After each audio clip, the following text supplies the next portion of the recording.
Tamam usta. Dışarıda kar yağıyor. Hava çok soğuk. Burada şömine harika. Evet Tamtam Usta. Isınıyoruz.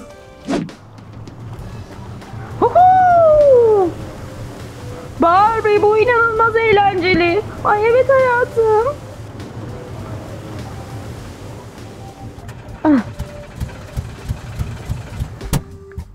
Ne oldu? Neden durduk? Bilmem. Çalıştırmaya çalışıyorum ama. Teresa, bir türlü olmuyor. Nasıl yani? Ay, nesi var şimdi bunun ya? Hadi çalış. Kontağı bir daha zorluyorum ama yok, olmuyor. Nasıl yani? Şimdi biz bu dağda mahsur mu kaldık? Eyvah! Dur hayatım, dur, panik yapma. Ya da yap. Eyvah, çalışmıyor işte. Ay, otellerle o kadar çok uzaklaştık ki nasıl döneceğiz? Bilmiyorum. Barbie dur. Bak, uzaktan bir helikopter sesi duyuyorum. Bak geçiyor, gidiyor işte. Hey! Kurtarın bizi! Hey! İmdat! Hey! Gitti. Barbie bizi görmedi galiba. Olamaz, kaldık burada.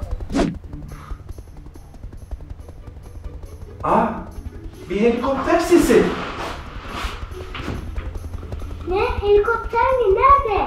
Buraya doğru yaklaşıyor. İndim. Tamtam Usta! Tamtam Usta! Merhaba Ken. Ne oldu? Tamtam Usta, dağdaki yamaçta sanırım 2 kişi mahsur kalmış. Benden yardım istediler. Yanlarında da kar motoru vardı. Sanırım arıza yapmış. Hadi hemen beni oraya götür o zaman. Tamam. Toy Usta, hadi çantayı hazırla, çabuk gel. Acele et. Tamam getiriyorum. Sıkı tutunun, kalkışa hazırlanıyorum. Toy Usta, sıkı tutun. Ay Barbie, ne yapacağız? Hava kararmak üzere. Bilmiyorum Teresa. Barbie, yine bir helikopter yaklaşıyor. Hey! Ay, buraya doğru geliyor. Hey! Ay, geldi. Evet, bizi kurtarmaya geldi. Hey! Evet, işte geldik sizi kurtarmaya. İyi ki geldiniz. Donuyoruz. Çok üşümüşsünüz anlaşılan. Hey Ken! Kızlar çok üşümüşler. Onları kulübeye götürsene. Biz motoru tamir edip gelelim. Çok üşümüşler. Evet.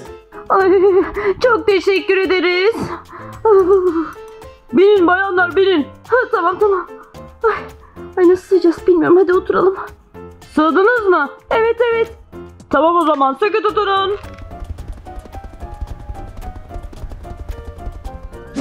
Bir bakalım şuna. Kayış kopmuş. Gördün mü Batuhan Usta? Evet gördüm Tamtam Usta. Bana yedek kayışı verebilir misin?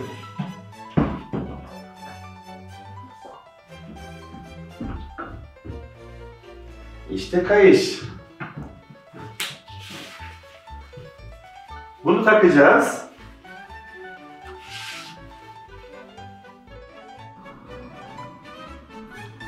Evet. Kayış tamam. Şimdi çalıştır bakalım. Bak, gördün mü? Kayışı takınca çalıştı. Evet.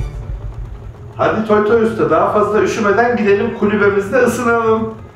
Çocuklar, siz de kışın tatile giderseniz güvenlik önlemlerini unutmayın. Hoşça kalın.